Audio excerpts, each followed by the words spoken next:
Alô, alô, vamos ter nossa entrevista com Sérgio Costa e Silva. A gente está aqui com o Sérgio Costa e Silva, que é um grande empreendedor da cultura, aí, o grande guerreiro, né, que mantém vivo muitas coisas que se não fosse pelos esforços dele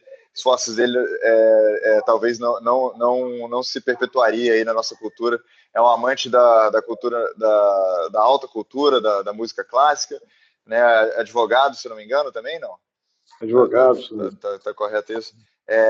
Vice-presidente do Clube Monte Líbano, criador do projeto Música no Museu. Uma série de música clássica foi apresentada no norte e sul do Brasil, no Brasil inteiro. E acho que a gente pode começar, se você não se incomodar, a gente falando um pouquinho do Música no Museu, o que exatamente é, porque eu acho que é a coisa principal, né, que você ocupou os últimos anos. e aí é uma coisa curiosa, porque outro dia até estava com uma situação de fazer um balanço de vida em relação a uma publicação que está sendo feita. Aí eu fiquei lembrando, puxa, eu tenho uma tradição, eu tenho uma história de vida, eu ocupei vários cargos, eu dirigi empresas, eu tive assim, uma formação muito mais de área pública, e o Música no Aham. Museu é fruto disso, porque eu, ao chefiar a área internacional do BNH, eu me proporcionou viajar muito.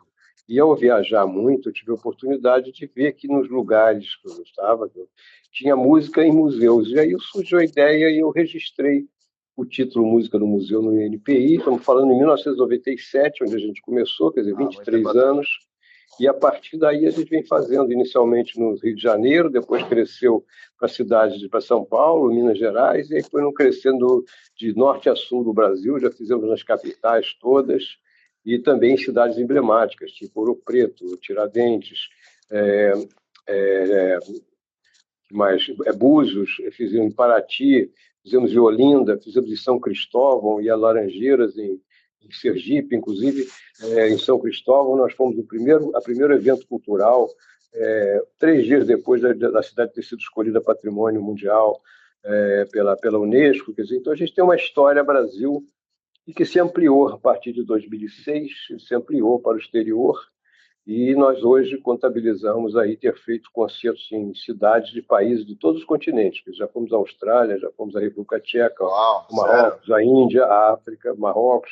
Já teve música no museu no Carnegie Hall, quer dizer, tem no Kennedy Center, em Washington, já tivemos no LACMA, que é o Museu de Arte Mas como Moderna. como é que funciona, assim, tipo, Carnegie Hall, você considera um museu? Como é que funciona a música no Não, museu? É não, só em museu?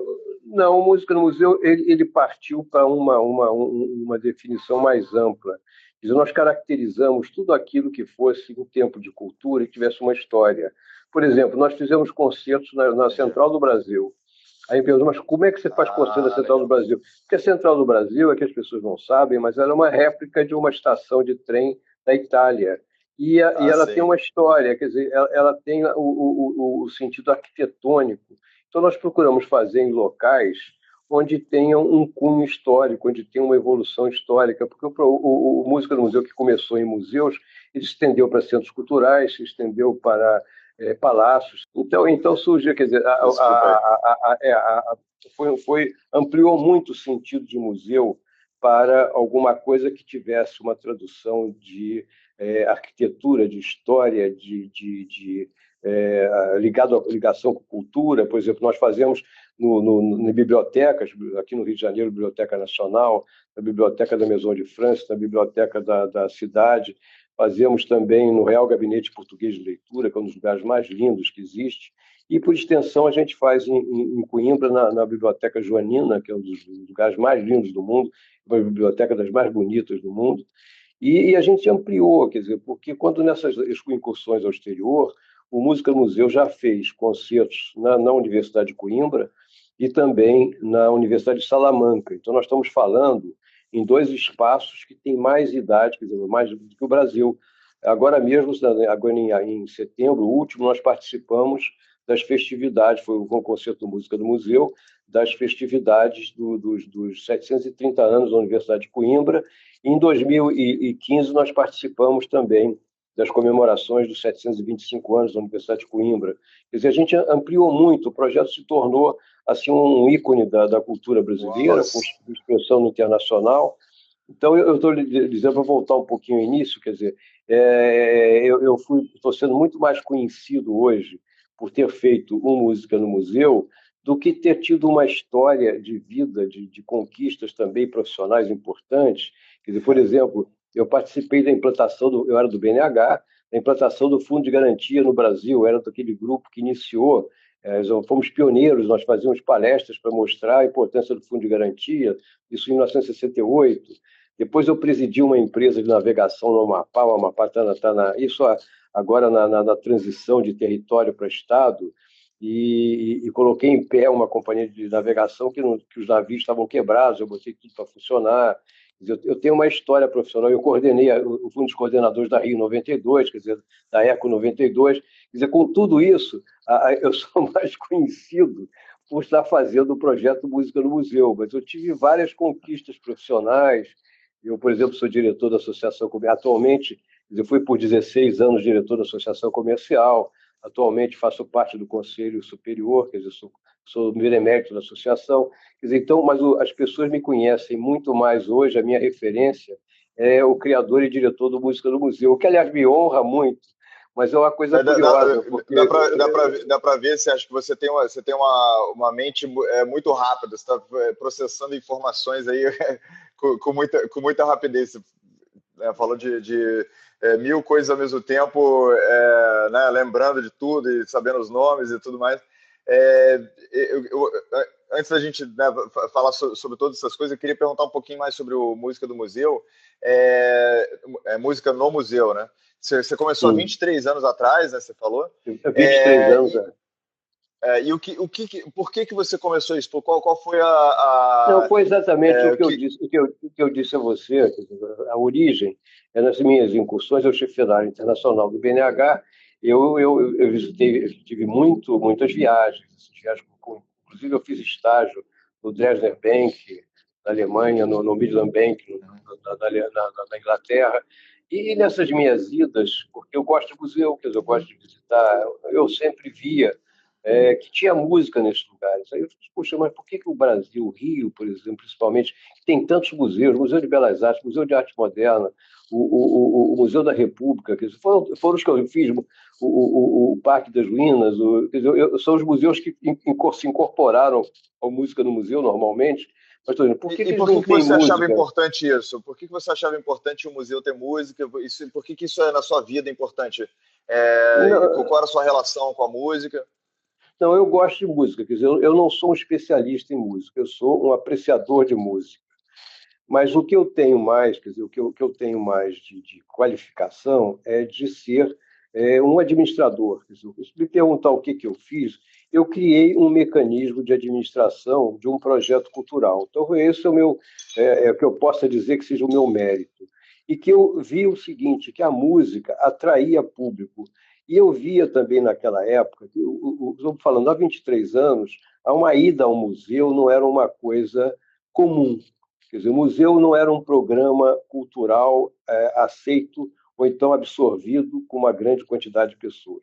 Aí eu verifiquei que se a gente colocasse dentro dos museus uns atrativos paralelos, nós teríamos uma incursão de público muito grande. Então, teve um lado positivo que toda vez que a gente fazia música no museu, a gente fez uma grade, cada dia da semana era num dos museus, a gente verificava, e os museus comprovavam isso, que aumentava o fluxo de público. Depois nós começamos a levar alunos de escolas para assistir os concertos e, curiosamente, desses alunos, eles aí repicavam com os pais no fim de semana, chamavam a atenção do pai para ir ao museu. Quer dizer, fomos crescendo nesse tipo de incorporação e foi crescendo o público. Quer dizer, então, hoje a gente já registra números muito expressivos. Quer dizer, eu tenho um público em 23 anos de 1 milhão de pessoas que já assistiram música no museu. Eu tenho um mailing que eu alimento, eu faço uma pesquisa de público, quer dizer, aí tem o meu lado administrador. Eu tenho o perfil do meu público, todo mundo que assiste o concerto preenche uma ficha, a gente pede sugestões, a gente pede informações, onde é que você mora, o que você faz. Então, eu tenho um perfil do meu público por idade, por profissão, por bairro e meio de transporte. O meio de transporte é que, em determinado momento, eu queria patrocínio do metrô e de ônibus. Eu consegui dos dois.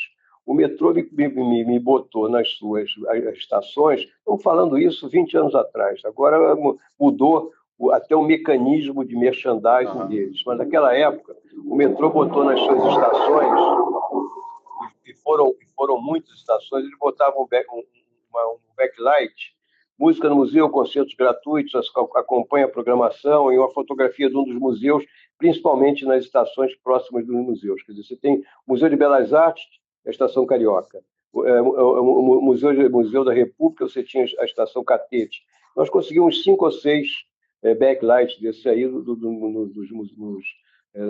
metrô, e que difundiu bastante o projeto. Depois conseguimos, com os ônibus, botar o bus door, e que os ônibus me cediam, os próprios ônibus, e aí é o lado bom da FETransport, a FETransport me cedia ônibus para que a gente levasse os alunos de escola, eles assistiam os concertos e depois eles visitavam as exposições. E isso ajudou a criar mais público, né? Criar mais movimentação.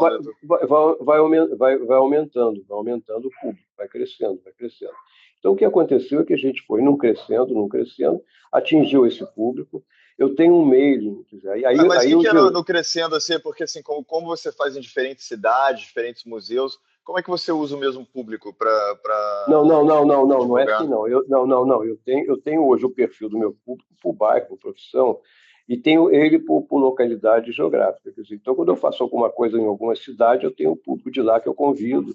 Mas esse público me gerou um mailing, eu tenho um mailing hoje de 158 mil nomes, e que é alimentado através de uma empresa de e-mail marketing. Então, essa empresa é que faz toda a divulgação do nosso projeto, quer dizer, divulgação. Eu sempre mando um programa semanal, um programa de véspera do programa diário, quer dizer, eu mando para eles informando que amanhã vai ter um programa, vai ter determinado concerto em tal lugar, digo quem é o músico. Então, isso a gente gera uma relação interessante nisso aí, quer dizer, é um ciclo vicioso e que é muito bem cristalizado. E ele tem desdobramentos, quer dizer, isso tudo a gente hoje tem uma rádio Música no Museu, em que eu transmito ao vivo os concertos nossos para a rádio, as pessoas, se até o público quiser, uma curiosidade de entrar na rádio, é www.radiomusicanomuseu.com.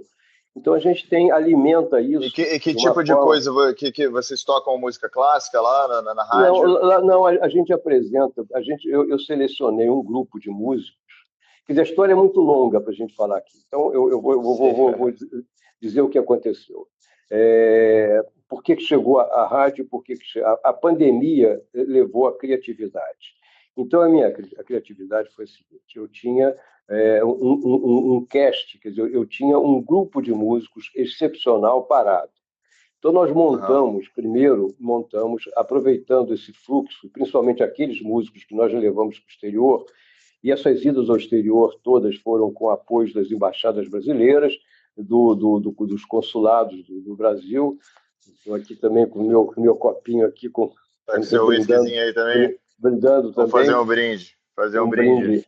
Um brinde ao Música no Museu e que continue proliferando, continue crescendo e atingindo muita gente. Não, e recebendo apoios como o seu, que tem a oportunidade de conversar com o seu público todo. Estou vendo muita gente entrando agora.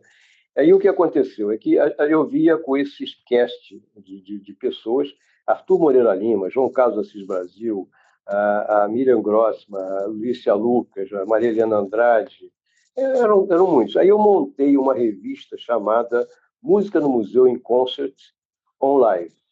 Então fizemos uma live e que eu montei um projeto que era levando música e músicos brasileiros para o exterior neste catálogo. E oferecia, aí a vantagem da relação que eu tenho com as embaixadas brasileiras, eu oferecia a Embaixada do Brasil, a Embaixada do Brasil em Portugal, a Embaixada do Brasil na Espanha, por afinidade, a Casa do Brasil na Espanha, onde eu faço concertos, e os países de língua portuguesa da África e da Ásia, que é o Timor-Leste. Então, mandei para esse pessoal e eles difundiram essa live. Então, esse catálogo ficou foi mandado para o exterior. E aí eu verifiquei também outra coisa. Nós fazemos o Música no Museu, quer dizer, é muita coisa, muita informação, mas eu faço eu faço um Sim. festival de harpas, um festival de sopros durante o ano. Não, entendo, E aí, mas assim, vamos, de repente, com tanta informação, de repente a gente fazer um parênteses para a gente te conhecer melhor, porque eu estou vendo assim que você dá para ver que você faz muitas coisas diversas e isso na verdade gera um interesse do público sobre você, assim, sobre quem é você, como é que você criou essa mente tão cultural e ao mesmo tempo administrativa, né? Esse amor pela música é suficiente para você se dedicar tanto, olha, mas ao mesmo tempo uma cabeça boa para, né, reter tanta informação e coisa do tipo. Assim, você mora aqui no Rio? Uma coisa que eu eu moro nem. no Rio, eu moro no Rio, moro em Ipanema. Eu tenho 75 anos. Eu tenho uma vida muito. Hoje mesmo eu ando na praia todo dia, 8 quilômetros. Ah, Então meu, eu 8 km. tenho Anda mais que eu. as pessoas, isso é diário com sol, com chuva. E aí o que acontece é que a minha ocupação com música no museu, quer dizer, eu estou fazendo uma comparação grosseira, mas que é uma coisa que me incomoda às vezes, porque as pessoas poderiam ser mais ativas. Por exemplo, vários colegas meus de trabalho pararam no tempo, quer dizer, ficaram cada um com o seu problema, cada um. Mas o fato é que eles não se ocuparam. E aí eu acho o seguinte: o fato de eu me ocupar, o fato de eu estar criando, o fato de eu estar sempre ligado, me dá uma movimentação pessoal muito grande. Então, eu tenho indiretamente uma atividade esportiva, eu tenho uma atividade intelectual, eu tenho uma atividade familiar, eu tenho 6 netos, eu tenho já uma neta que está Ó, fazendo que benção. medicina. Quer dizer, hoje mesmo eu estava aqui, quando você me ligou, no aniversário surpresa de uma das netas, que fez 5 anos. Quer dizer, então a gente tem assim, e foi uma coisa assim que Maravilha. ela não imaginava que ia fazer nada, porque ela está no Porque tá quarentena, todo na mundo. quarentena. Então era surpresa e nós chegamos aqui e cantamos um Maravilha. parabéns para ela. E, Então eu e tenho uma você acha importante família essa bem diversidade? constituída. Não estou dizendo, esse conjunto me faz com que eu tenha prazer em fazer as coisas. E aí eu vou Entendi. voltar Então, um pouquinho uma mensagem que você está dando, então, de repente, só para a gente extrair, né, esse suco aí da sua sabedoria, você acha que, pela sua diversidade de atividades, você está envolvido em diferentes coisas, você tem uma mente mais saudável, talvez, tem mais Não, eu acho que não, tranquilidade, mais não, eu acho satisfação que da você vida? não. Eu acho que você se ocupa, quer dizer, você fica ligado. Eu fico pensando, agora mesmo você me perguntou, eu tenho que voltar ao Música no Museu, porque tem coisas. O que eu vou fazer ano que vem? Eu vou fazer um programa de criança, quer dizer, chama-se Brinquedos Cantados, dentro do Música no Museu. Quer dizer, o Música no Museu é um programa de música clássica, basicamente. Mas eu verifiquei que havia uma demanda de criança, porque eu tenho netos, quer dizer, eu vejo os netos que eles estão fazendo, Aham. como é que eles são agredidos pela televisão, pelo computador, pela coisa todinha, mas não são pelo folclore brasileiro, não são Sim, pela claro, claro. história brasileira, Não tem, não são por. essa pressão não existe, né? Não existe, não existe. Então, Essa influência é, cultural não tem. quer dizer, e as pessoas se acomodam e tal. Então, eu estou usando a estrutura Música no Museu para criar um programa chamado Brinquedos Cantados. E que você pesquisa e começa a descobrir coisas, e aí eu descobri um grupo que faz esse trabalho, e é um fruto de pesquisa que eles fazem no folclore brasileiro. São pesquisadores que, ao mesmo tempo, eles fazem parte de um programa de artes cênicas, e aí contam a história do Saci Pererê, a história das matas amazônicas, mistura um pouquinho Vila-Lobos com as músicas do Vila-Lobos, é bem interessante. Ah, E no contraponto, e aí que está importante, que eu também estou nesse grupo, é que você verifica, eu tenho um público de terceira idade muito constante e em crescimento. Existem várias explicações que, pela pesquisa, eu vejo e eu estimulo muito isso. Então, o que acontece é o empobrecimento da classe média. Tá? As pessoas preparadas, as pessoas que podiam, há anos atrás, ir a um teatro municipal constantemente, de lugares todinhos, eles começaram a empobrecer, seja porque se aposentaram, seja porque perderam emprego, qualquer coisa, mas não deixaram de ter o gosto pela música. Então, esse pessoal frequenta a música no museu, porque os nossos projetos, os concertos são todos gratuitos, em lugares lindos, e para eles é muito bom eles receberem essa forma de tratamento que nós damos. E aí, qual foi o último evento que vocês fizeram, de fato, antes da pandemia? Antes da pandemia foi muito, muito rico Nós fizemos janeiro e fevereiro, eu levei uma orquestra de inclusão social, que é outra coisa que eu faço com constância, que esses projetos que a gente tem de inclusão social nas comunidades, eu procuro estimular, e eu levei uma orquestra do Piauí, um trabalho muito bonito. Eles se viabilizaram, quer dizer, eles conseguiram recursos para fazer isso, e eu levei para os lugares, nós fomos a 8 cidades de Portugal, e mais Madrid, levando música e músicos brasileiros para essa orquestra. Então, janeiro e fevereiro foi assim. E é sempre essa coisa de música brasileira, tem essa... No exterior é sempre música brasileira. Quer dizer, a nossa proposta é levar música e músico brasileiro para o exterior. E aqui tem até uma pergunta aqui da doutora Janara. Quando você faz o Música no Museu, há um recorte para algum período específico, barroco, romântico, clássico, ou podia ser música erudita contemporânea? Não, o projeto ele vai da música antiga até a contemporânea. E são etapas diferentes que a gente tem, e que, por exemplo, no mês de julho, eu faço só música antiga. Quer dizer, música no museu é tanta coisa, tanta informação que fica complicado. Mas eu vou dizer, sintetizar, música no museu... Mas não se preocupa tanto com a informação. Mas é interessante. Música no museu é dividido em 5 temporadas: concerto de verão, outono, inverno, primavera e Natal.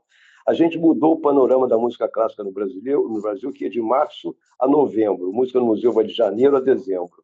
E a cada mês eu privilegio um tema ou um naipe. Então, janeiro e fevereiro são os clássicos do carnaval e os clássicos no carnaval. Quer dizer, é bem diferente. Mas é orquestrado ou é... Não, depende. Cantado? É cantado, é tudo. Você coloca um músico de formação clássica, um soprano, um tenor, para cantar uma música de carnaval do Lamartine Babo, é um exemplo. Esses são os clássicos do carnaval. E durante o carnaval, para quem não quer brincar o carnaval, a gente faz música clássica no carnaval. O mês de março é o mês das mulheres. Nós fazemos concertos só com musicistas mulheres, músicas preferencialmente com nome de mulher e preferencialmente compostas por mulheres. O mês de abril é um mês aberto com tudo. O mês de maio são as harpas. O junho é voz. Aí tem sopranos, tem tenores, tem barítonos, também tem muitos corais. Então, esse é o mês de junho. O mês de julho, e aí responde a aquela pergunta, nós temos música antiga, que é uma coisa muito especializada, com inclusive alguns músicos tocam instrumentos da época, viola da gamba e vários outros instrumentos de época. O mês de agosto, cordas, setembro, pianos, o mês de outubro, percussão, novembro, sopros e dezembro, Natal. Então, essa diversidade faz com que o projeto seja interessante, e com isso eu tenho mídia, porque não é um projeto igual. Eu acho que muita gente que tá nos escutando, a gente tem aqui um público de muitos artistas, né? Muita pessoa que é empreendedor cultural, alguma coisa do tipo, como você é. Talvez se você pudesse entrar no tema de empreendedorismo cultural e quais são as dificuldades disso e como você ultrapassa esses obstáculos, em termos de conseguir patrocínio, fazer editais, conseguir parceiros. É uma luta. É mais fácil eu conseguir parceiros, tá? Editais eu entro em todos, quer dizer, a nossa resposta de editais não é grande. Você ter amigos que entendam do projeto e que nos ajudem no sentido de conseguir patrocínio de uma empresa ou de outra. Quer dizer, para sintetizar, e aí quem é empreendedorismo vai entender, o Música no Museu, eu volto ao meu tempo de estudante. Você bota um pouquinho de gasolina no seu carro, anda, depois bota um pouquinho mais, anda mais, depois bota um pouquinho mais. Nunca consegue encher o tanque. Então, essa é a verdade. Eu nunca consigo um patrocínio nunca está tranquilão. Que sustente o projeto. Só consegui, aliás, não estou mentindo. Eu consegui alguns patrocínios que me proporcionaram coisas maravilhosas. Quer dizer, o Banco Bradesco, em determinado momento... Mas nem sempre, né? Foi pontual, É foi uma coisa, pontual, uma vez na vida acontece. mas me proporcionou, por exemplo, fazer um concerto antológico do Nelson Freire em Tiradentes, que foi uma das Aham. coisas mais bonitas que você possa imaginar, depois de São João del Rei. Quer dizer, foram épocas e que oportunidades ímpares que a gente conseguiu. Eu tive a Light me patrocinando 11 anos, que também segurou o projeto durante muito tempo, e que depois, com o problema econômico aqui do Rio de Janeiro, aquela crise na época do Pesão e tal, eles cortaram os patrocínios todos, a gente, o SB, Maratona do Rio, o Carnaval, cortaram linearmente todos e nos prejudicou muito. Mas a gente luta muito, é uma luta constante, E o diária. que você acha desse corte, desse corte da cultura? Como é que foi isso para você nos seus projetos? E como é que você acha que vai ser o futuro Não, da cultura do não país? atingiu a todo mundo, mas ele é reflexo de uma situação do país também. Quer dizer, não é só um corte por ser corte.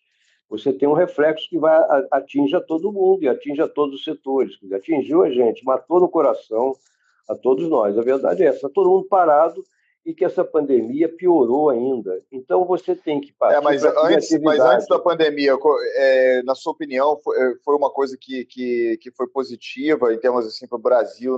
Eu sei que para a cultura teve um corte, mas sua posição pessoal é que isso precisava ser feito ou era melhor do jeito que estava? Não, não, O não. que você sente? Não, não. Eu achava que podia ajustar.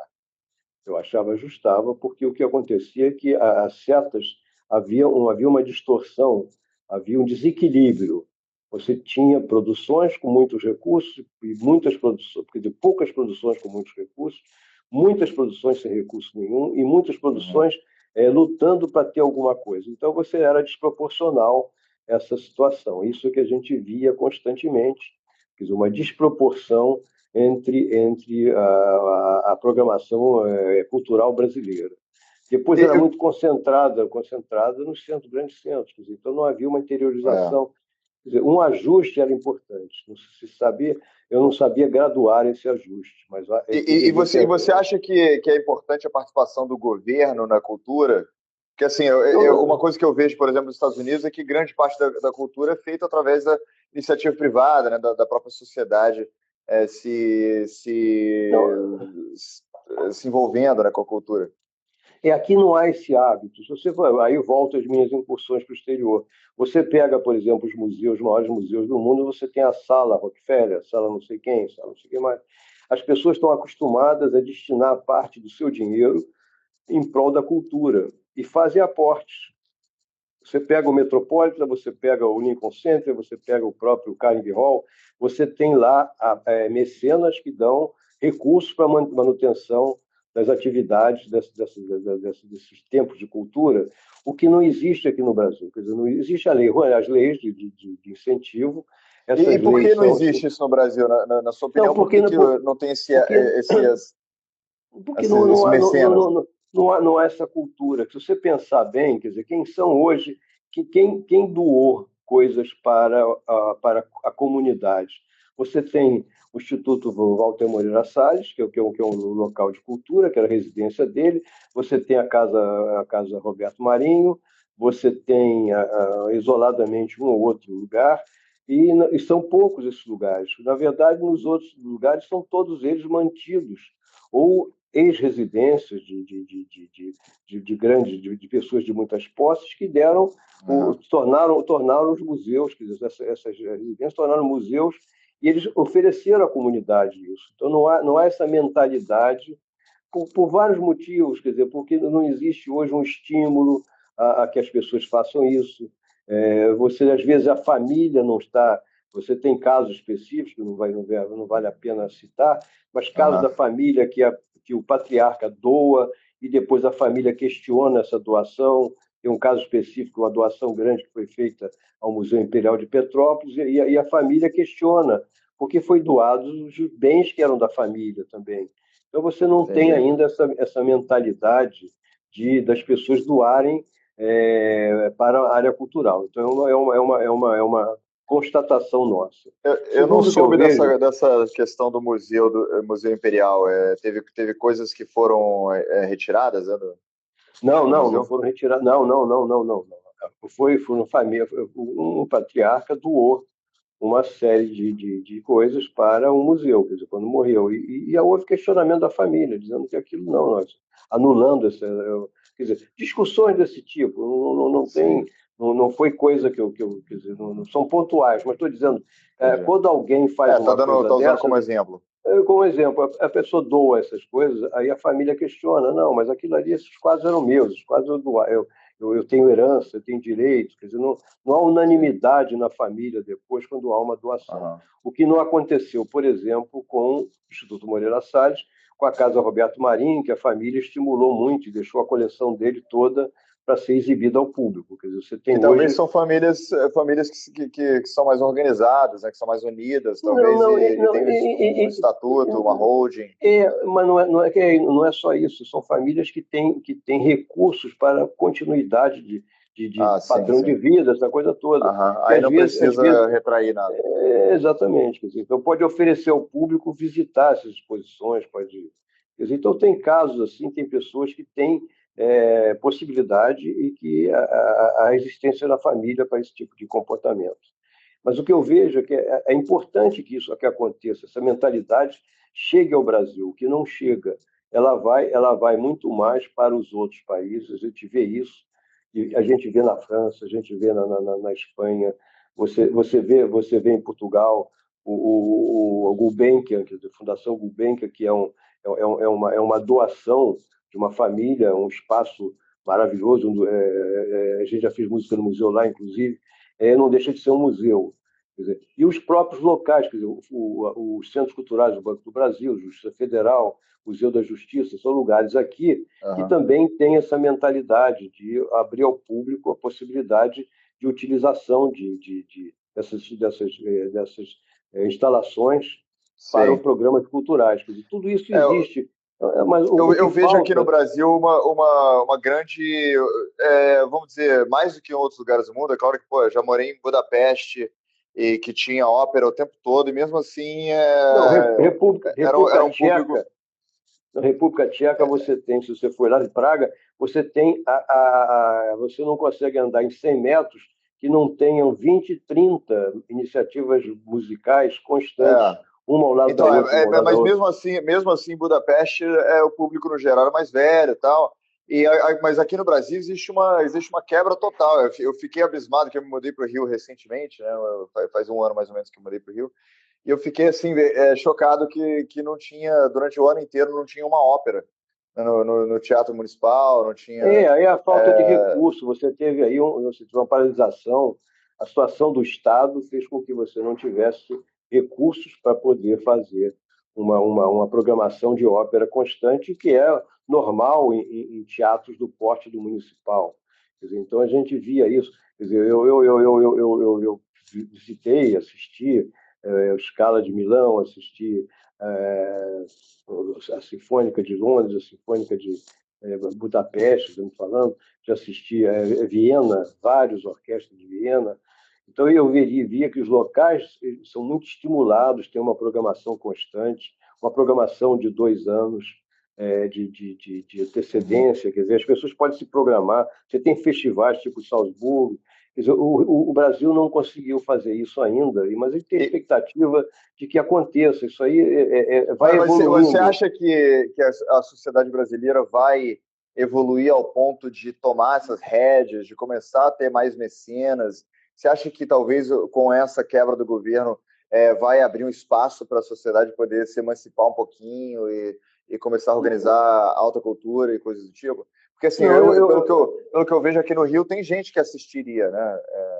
Ópera não, você tem hoje um mercado consumidor de nível alto, quer dizer, no sentido de conhecer uma ópera, de gostar, de ter o know-how até para entender uma ópera, quer dizer, para entender o que era na época, tudo isso. O que sim. acontece nesse momento é que não há estímulo, é uma comparação grosseira, mas as pessoas não podem pensar em cultura no momento que elas estão preocupadas com a sua situação pessoal de manutenção de emprego, Claro.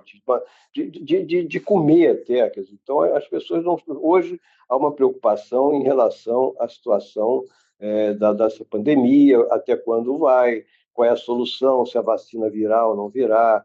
Quer dizer, você tem um momento aí crítico, quer dizer, um momento que atrapalha muito a cultura, porque a cultura fica sendo um subproduto, tá? Quando na verdade não deveria ser, mas ela é um subproduto, porque existem hoje outras prioridades. Quer dizer, qual é a prioridade numa família hoje? É a alimentação, é vestuário, é a escola, quer dizer, a saúde. Você tem um plano de saúde caro, quer dizer, a classe média consumidora de cultura, ela está morta completamente. E a classe É, AA, quer dizer, que é o mais constante, ela está amedrontada também, porque ela não quer sair, ela está. Quer dizer, então você aham. perdeu, vai perdendo no mercado consumidor. Agora, qual é a contrapartida? E aí é o que eu vejo um pouco a criatividade. Você vai ter um estímulo da programação virtual. Quer dizer, eu tenho hoje comprovação de que o caminho é esse. Vou lhe dar um exemplo. Eu faço um festival de harpas, que já está na 15ª versão, ano que vem é a 16ª. Dessas 15 versões, eu tive, nas 14 versões, o meu recorde de público foi de 32 mil pessoas. Quer dizer, o ano que eu tive Uau, mais que gente, isso. 32 mil pessoas. Este ano que eu fiz o virtual, e que foi, primeiro, que eu consegui os maiores nomes da harpa mundial, porque esses nomes não poderiam vir ao Brasil se eu fizesse aqui. Sim. Mas eles puderam participar nos seus países através de envio de programação que nós editamos. Então, você tem uma ideia de comparação, o nosso público foi de 178 mil pessoas. Quer dizer, nós multiplicamos de 32 para 178 mil. E esse É, mas, público foi mas isso era brasileiros? não, Como é que era? mundial, não, mundial, público mundial. Mundial. Porque foi auditado, nós tivemos patrocínio da Eletrobras e houve uma auditoria para ver a quantidade de pessoas. Nós temos os gráficos, inclusive, desse pontual em relação ao público. E por que eu consegui isso tudo? Foi um pouco também de criatividade. Eu envolvi na nossa divulgação e em contatos pessoais, inclusive alguns, as embaixadas e consulados dos países que participaram, além de ter envolvido os próprios arpistas. Então, o que aconteceu é que o arpista, por exemplo, da Romênia, teve um arpista da República Tcheca, teve um arpista da Iugoslávia,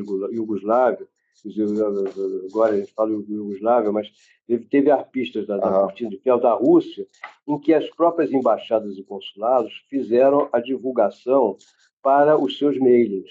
Da Itália foram 5 arpistas, quer dizer, então, quer dizer, eles multiplicaram o público através do mailing de Entendi. cada entidade. Então, com É, isso, a gente chegou a esse número grande. esse evento que você fez, que foi 32 mil pessoas, foi aqui no Brasil? Não, não, 32 mil pessoas somando, foi o Festival Internacional de Harpas, somando todos os concertos que eu fiz durante um mês, e foram Aham. 3 por dia, eu fiz no CCBB, fiz em algum lugar, o público total em um mês, quer dizer, em um mês do nosso Festival de Harpas presencial, foi de 32 mil pessoas. O Mas, público, não, é o público que foi lá assistir, quer dizer, não, assistiu. entendi. Não, mas isso para mim, eu acho que para todo mundo que está ouvindo aí, é um número muito grande para harpas, né? Porque a gente não está falando não só Não, não, de música instrumental, não só de música erudita, como um instrumento específico, é um festival de harpas. não, É, é um, a harpa, nós resgatamos uma harpa. A harpa é o seguinte, o instrumento mais antigo do mundo, estamos falando de uma história sim, de sim. 5 mil anos, e uma coisa curiosa, e aí eu estou dizendo um pouquinho da minha situação, é o seguinte, é que eu peguei, eu fiz esse festival com arpistas do mundo inteiro, tocando todos os tipos de harpa. Eu tive harpa a africana, a cora, tive harpa japonesa, tive harpa chinesa, tive harpa céltica, harpa paraguaia, todas as harpas que eu fui tendo foram harpas diferentes, e os sons foram desde do barroco, aí eu respondo um Sim. pouquinho aquele questionamento, quer dizer, da música antiga, barroca, até o heavy metal, porque Então, mas a tem. minha, a minha pergunta é o seguinte, assim, que é um instrumento muito específico, né? Como que foi o interesse público disso? Por que você acha que há esse interesse tão grande? Porque 32 mil pessoas, mesmo em um mês, muita coisa para um festival de muito instrumento. Nós tivemos citação até no New York Times, foi uma coisa assim importante, foi Uau. uma abertura muito grande para a gente, muito significativa, muito, quer dizer, e a gente trouxe esses tipos todos de harpa, quer dizer, foi interessante. Nós fizemos assim, colocamos orquestras de comunidade, da Maré, E quem Pavãozinho. faz sua assessoria de imprensa para conseguir New York Times para o Festival de Harpa? Não, isso foram os correspondentes estrangeiros, foram todos eles acionados por a gente. Então nós tivemos assim, um dos músicos, ele curiosamente, ele também era um correspondente de um jornal inglês. Ele, como músico e como correspondente, ele conseguiu que Le Monde de la Musique da França saísse e conseguiu o inusitado de sair no New York por uma razão muito simples. E aí são coisas curiosas também que a gente tem no nosso trabalho paralelo. A arpista da França, era considerada uma das maiores arpistas do mundo, quer dizer, e francesa é disparada a melhor, a Catherine Michel, ela simplesmente era casada com o Michel Legrand. E o Michel Legrand tocou no Festival de Harpas, com uma coisa assim. E falou de público, ele disse: olha, a primeira vez que eu me apresento como coadjuvante em alguma coisa. Porque foi uma sorte da gente ter convidado, e ele ainda disse mais assim, e sem receber cachê. Porque a mulher dele, a Catherine Michel, perguntou se poderia trazer o marido. Eu disse, claro que pode, porque eu sabia que era o Michel Legrand, mas ele veio para acompanhá-la, mas em nenhum momento para tocar. E ele quis tocar, aceitou tocar. E aí estou dizendo, isso gerou um monte de coisa. Mas ele tocou harpa, né? Não. Tocou piano, acompanhou a mulher tocando harpa. Acompanhando. Fizeram um duo. E ela tocou com ele música. Achei que ele era multi. Não. Estou dizendo, são coisas que fazem parte da história. Eu estou escrevendo um livro, já é o segundo, eu fiz o primeiro Música no Museu 15 anos depois, foi bom, está esgotado, e estou escrevendo agora Música no Museu do Rio para o Mundo, em que eu vou contar essas histórias que são muitas. Tem muitas coisas. A gente foi a primeira apresentação de música brasileira no Guggenheim em Bilbao. Nós fizemos o concerto comemorativo de 25 anos das relações Brasil-Vietnã, e assim sucessivamente na Austrália, 3 concertos. Quer dizer, nós temos histórias assim incríveis que eu estou relatando, que eu pretendo, se eu tiver patrocínio, aí eu dependo do patrocínio, mas eu já tenho alinhavado esse livro contando essas histórias todas, que são, para mim, muito, muito representativas, muito, quer dizer, muito vou dizer assim, marcantes, entendeu? Quer dizer, marcam a minha vida. Aí respondo a uma pergunta inicial. É que isso tudo faz com que eu tenha vibrações, que eu continue. E aí eu vou voltar também a uma coisa que eu disse a você sobre os 80, que as pessoas mais de terceira idade que participam.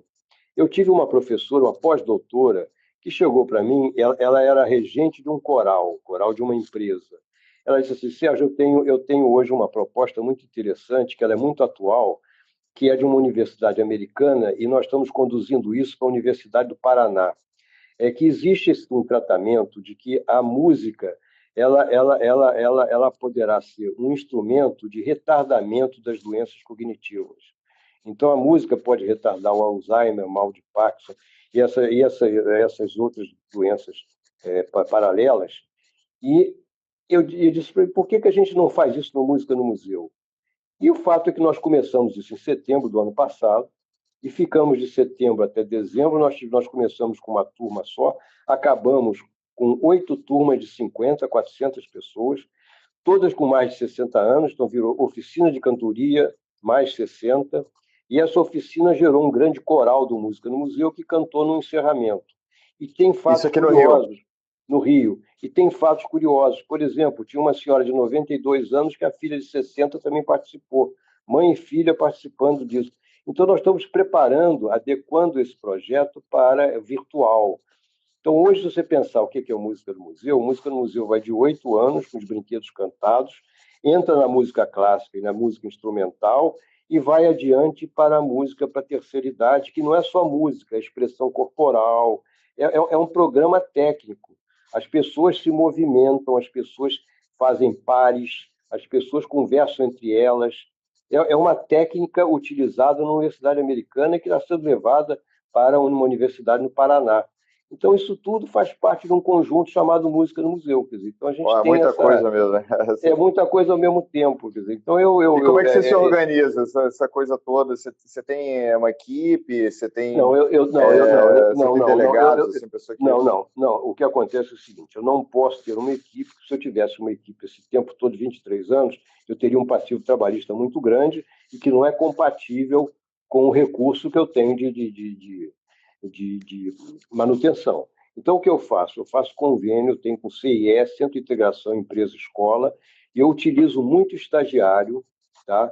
E esses estagiários participam de áreas específicas. Então, eu tenho área de programação visual, eu tenho área de imprensa, eu tenho área de administração, tenho área de contabilidade. Interessante. Quer dizer, eu tenho Qual é o de nome, de acordo com novo, a demanda. desse sistema? Como é que Não, funciona não, não. esse sistema? É uma das coisas mais bonitas que existe. Centro de Integração Empresa-Escola.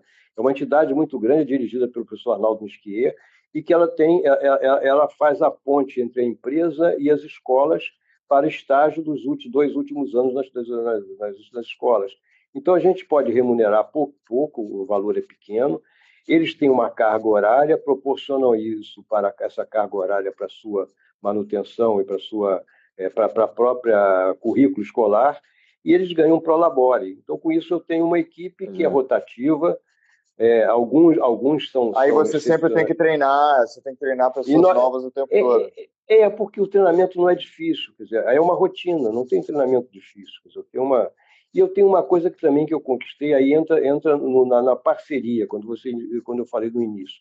Os músicos são nossos parceiros, quer dizer, os músicos têm sido parceiros o tempo todo, porque eles entendem que a gente está abrindo espaço para todo mundo tocar. Quer dizer, quando você chega a fazer 500 concertos por ano, que é o melhor ano nosso foi de 500 concertos por ano, mais de um por dia.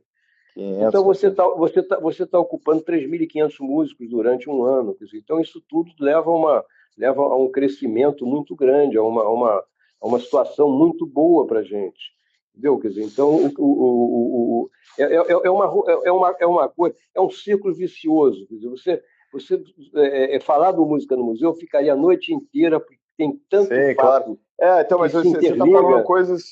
falando coisas muito preciosas, né, pro empreendedor cultural, para pessoas que estão tentando fazer, de repente, um projeto bem pequenininho funcionar e estão desmotivadas, entendeu? Não, e o exemplo que eu dou é que a gente era pequenininho. Em 97, eu era só no museu fazendo uma vez por semana. A gente partiu de uma vez por semana a fazer todos os dias da semana, depois a fazer de janeiro a dezembro, não parar, quer dizer, tudo isso. Agora você vai me perguntar por que você faz isso? Porque eu sou maluco. Quer dizer, maluco no sentido de aceitar desafio. Quer dizer, se você trouxer uma boa ideia, eu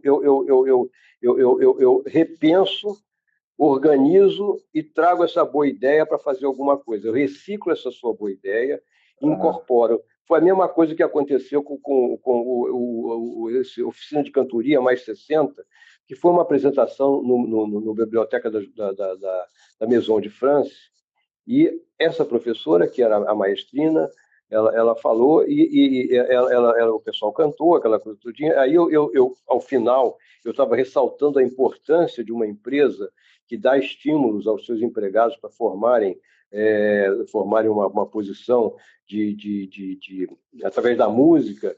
Então, era muito importante essa empresa cidadã e tal. E foi aí que essa maestrina falou: não, esse trabalho é muito mais amplo, existe esse estudo, tal, tal, tal. Acabado essa coisa, eu conversei com elas, vamos fazer esse negócio de música no museu. E começou a fazer. Quer dizer, eu reciclo uma ideia e transformo ela numa realidade. E depois eu vejo como é que vai dar. Você é uma máquina de... acho que você, numa entrevista, falou que você é um administrador de escassez, não é isso? De escassez, porque a escassez é para não ter dinheiro, gente.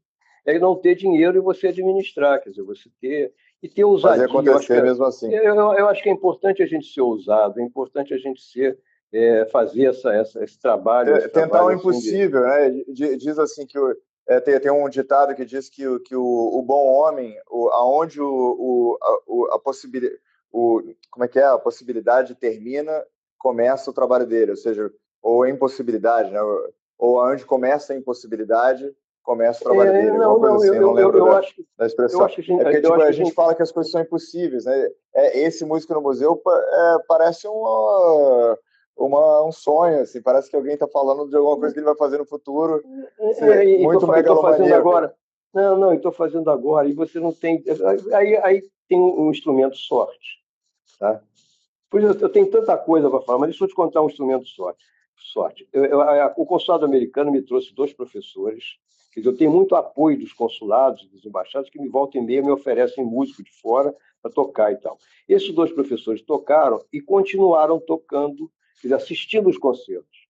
Terminado, que eles passaram mais tempo aqui, eles vieram patrocinados, passaram. Aí ele disse assim: olha, eu gostei muito do trabalho de vocês, eu queria lhe oferecer. Eu sou também, além de concertista, eu dirijo a área de música da James Madison University, que é uma escola centenária em Washington, quer dizer, na Virgínia.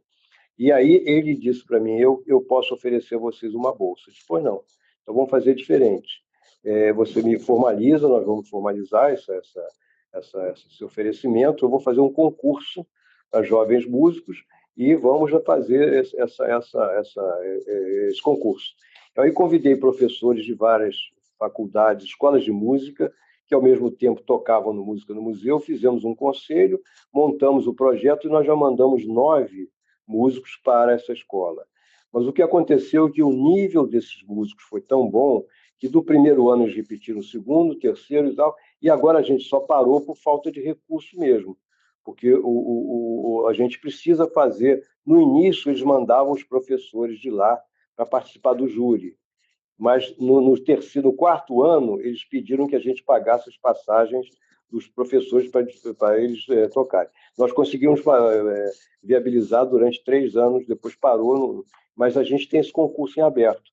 Então, eu já mandei 9 músicos para o exterior, abriu perspectivas profissionais para eles. Quer dizer, então, a gente tem um público de músicos jovens que estão entrando no mercado de trabalho via música no museu. Dizer, a gente tem tido essa possibilidade, Então, é um conjunto. E aqueles que tiverem mais curiosidade, entra no nosso site, que é www.musicanomuseu.com.br, e vai ver tudo que a gente vem fazendo. Está desatualizado, não está tão atualizado, porque a gente agora precisa e está desprovido de programador visual, porque essa situação para a gente fez que a gente parasse algumas que você tem essa equipe rotativa, né? E às rotativa, rotativa, mas agora parada. Essa parada em função dessa situação.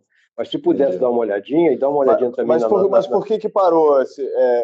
Aquele sistema não continua dando estagiários? As escolas estão fechadas? Não é isso, não. Isso também, mas estou dizendo, a gente não tem recurso para poder ficar pagando esses estagiários, porque são 8, 10 estagiários por temporada, são coisas. Aí não tem receita. Normalmente vocês têm alguma receita de projetos e coisas do tipo? É não, os concertos nossos são todos gratuitos. A gente tem receita de patrocínio, a gente não tem receita. Sim, é isso que eu estou dizendo. Não tem paralelo, quer dizer, é só o patrocínio que dá essa receita. Tá? Então é uma coisa assim bastante. Então ultimamente está parado. Isso até é bom para o pessoal que está escutando aí. Eu aconselho, não sei se você já tem isso, um sistema de doação, talvez, né, para as pessoas poderem participar.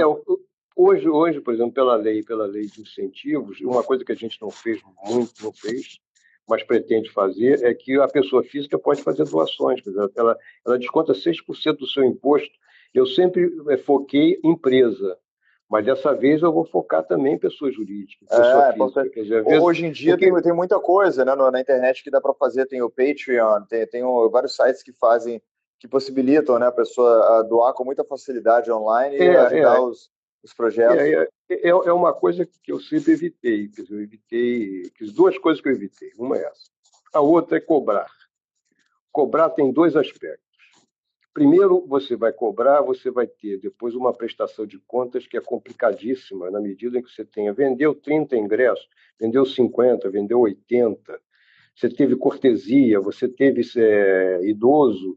Quer dizer, você Aham, prestar contas de uma lotação de 200 lugares, que é mais ou menos a média dos locais onde eu faço música no museu, que você cobrando essas entradas, quer dizer, você tem uma dificuldade depois de prestar contas. Eu tenho horror a esse tipo de coisa. Então, claro, quando você tem patrocínio, o patrocínio é 10, você presta conta de 10. Agora, quando você tem um patrocínio e tem também venda de ingresso, é complicado. E a outra, eu procurei não pedir, porque eu tenho muitos amigos até que teriam condições de fazer doações e tudo, mas aí constrange, porque a pessoa pode entender mal de você estar pedindo coisas. Eu não tenho muito esse hábito. Eu ofereço um bom produto e espero que a pessoa que aporte um recurso vá aportar num projeto de qualidade. Então, essa é a premissa que eu aham. tenho. Não chegar para você, porque às vezes um amigo meu que tem dinheiro, que eu posso chegar e falar, faz um aporte de 50 mil, de 30 mil, coisa para você não é nada e tal, mas você fica sempre com aquele negócio de estar pedindo dinheiro. Quer dizer, ninguém Sim, entende que é você esteja verdade, sim. pedindo para um projeto, parece que está pedindo para você. Aí isso me constrange muito. Então eu evito muito Isso isso. tudo está sendo um grande aprendizado, porque assim, eu também sou um grande apaixonado por projetos culturais, né? Adoraria estar fazendo um centésimo do que você está fazendo Não, mas agora. não é isso. Não é isso. Eu comecei pequenininho. Você vai acontecendo. O sucesso faz com que você continue. Quer dizer, é uma coisa que você plantou lá atrás, você está colhendo agora. Que você tem.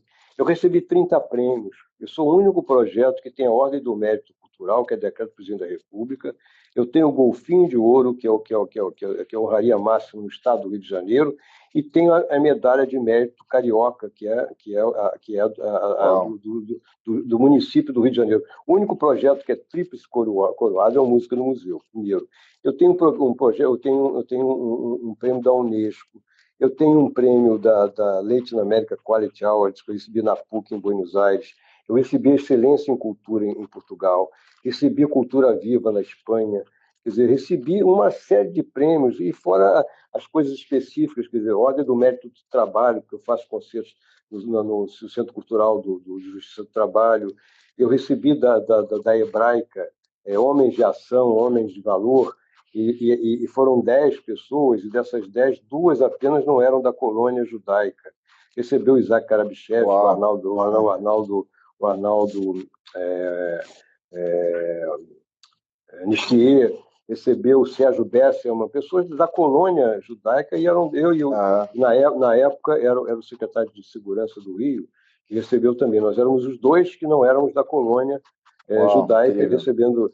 Então, Sérgio, assim, tudo que você está falando, a gente começou, né, falando sobre as informações do Música no Museu e onde já esteve, né, para as pessoas conhecerem esse tipo de coisa.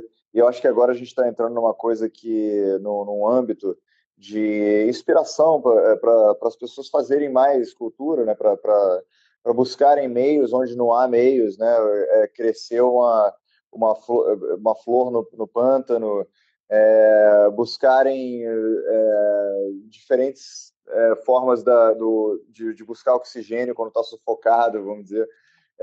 E você realmente tem inspirado, com tudo que você falou, tem inspirado a gente. Tem agora 2 minutos para as últimas considerações, porque o nosso podcast tem 1 hora de duração. sim. É, mas eu queria te convidar para a gente fazer, de repente, uma segunda Com uma, parte em outro olha, momento. com o maior E a prazer, gente. olha, é só me convidar. Eu sou uma pessoa que gosta, eu gosto de contribuir com alguma coisa. As pessoas têm que fazer o que eu faço. Não entender que você é um chato. Porque o que acontece, quer dizer, a posição que a gente tem é uma posição de que está pedinte, pedinte, pedinte. Então, você não usar, quer dizer, se proteger contra essa posição e ir em frente. Quer dizer, porque o não que você recebe é muito grande. Então, você tem que ter uma couraça para entender que o não faz parte do sim. Então, você recebe 50 nãos para ter um sim, para ter 2 sims. Então, você tem que primeiro, entender isso. E segundo, você fazer parcerias, quer dizer, parceria com os músicos, a sua equipe tem que ser parceira, os músicos são parceiros, eles são excepcionais, são pessoas que têm... Eu entendo a luta do músico, o trabalho deles, a obstinação deles. Então, quando você coloca um músico, seu parceiro, você coloca os espaços como seus parceiros, as pessoas gostam do projeto, e uma equipe aguerrida, você consegue fazer alguma coisa. Então, é isso que eu estimulo. Quer dizer, o que eu ofereço às pessoas? É essa mensagem de encorajamento perante tanta dificuldade. Não é fácil fazer um projeto cultural, não é fácil conquistar, não é fácil demorar com ele, demorar no sentido de ter muito tempo. Então, isso é que eu ofereço a todo mundo, estou à sua inteira disposição para outras vezes, à inteira disposição. Estou vendo tantas pessoas que entraram no nosso, quer dizer, entraram nessa nossa matéria, nessa nossa... em que eu estou aberto, é só entrar no nosso site, voltar ao contato, tenho muito prazer em falar com cada um. Você pode repetir, por favor, o site, só para registrar? www.musicanomuseu.com.br. Então, www.musicanomuseu.com.br. Ali tem tudo. Sim. E a gente pode... E aqueles que quiserem entrar em contato comigo, meu celular é 21 99988 9332. Então, estou à disposição. Quanta generosidade. Eu sou um otimista por excelência e estou preparado para receber não e um sim. Não e um sim. Então é uma coisa que se você estiver preparado para isso, você consegue superar e não desanimar ante os tantos nãos que você recebe na vida. Então essa mensagem fantástica. E isso vai ficar registrado para todo sempre no nosso podcast, no Spotify. Daqui a pouco a nossa equipe vai pegar essa entrevista, essa conversa que a gente teve entre amigos e vai transmitir para o Spotify, para iTunes e todos os servidores de podcast, e vai estar disponível. Depois te mando o link aí para você mandar para o seu mailing list. Vou colocar no nosso site, com certeza, absoluto. Vou fazer isso para as pessoas. E foi assim um prazer enorme. Eu acho que a gente só tocou na superfície assim da inspiração que as pessoas do Brasil precisam muito disso, né? Precisam muito dessa energia que você tem, desse otimismo que você tem. Então eu te agradeço com todo o meu coração você ter aceitado esse convite, você ter tido a disponibilidade, a paciência aí para esse começo com o maior prazer, de soluços. Estou muito à disposição, o maior prazer. E digo a você também, rendo homenagem a você, a sua família, porque eu acho que vocês foram pioneiros, vocês são guerreiros também. Eu acho que as pessoas... O que eu gostaria de ter no final é exatamente o reconhecimento de ter feito alguma coisa nesse país. Quer dizer, isso, para mim, os prêmios que eu recebo, as honrarias, são parte desse agradecimento. Eu acho que a gente faz alguma coisa e ela volta para a gente. Se depender de mim, pode ter certeza que eu vou espalhar a notícia dos seus feitos e vou... Bom, com certeza pode contar comigo para projetos futuros, coisas que a gente for fazer, se envolver música, se envolver, na verdade, qualquer coisa cultural. Eu vou te usar, se você me permitir, como consultor. Com o maior prazer. Estou à sua disposição. Estou dando meu telefone para quem quiser ligar para mim, com o maior prazer a gente conversa. Às vezes eu posso não ter tempo para conversar, mas não vou deixar de anotar e responder na primeira oportunidade. Muito obrigado. Cuidado, hein, que vão ligar mesmo. Pode ligar. Eu sou aberto para conversar. Sérgio, vamos se conhecer pessoalmente aí assim que possível. Com o maior prazer. Vai ser uma grande honra. Vamos fazer o contato, vamos continuar esse contato aí. E agradecer de eu ter sido convidado por você e quem fez esses contatos, eu vou agradecer também muito, que me deu a oportunidade ímpar de conversar com você e com tanta gente que eu vi que entrou durante essa nossa conversa. O Pedro Henrique de Souza, que nos apresentou aí, um agradecimento ao nosso amigo. Pois o Pedro Henrique conhece bem o projeto, está fazendo um trabalho bom de relacionamento Brasil-Portugal. Agora mesmo ele está fazendo uma matéria sobre a gente, sobre o nosso projeto lá em Portugal.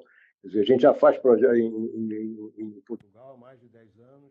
Então é isso, Sérgio. Muito obrigado. Boa noite para você. Então. Boa noite, então. Um grande abraço, então, hein? Grande abraço. Tudo de bom. Obrigado. Tchau, então, hein? Tchau.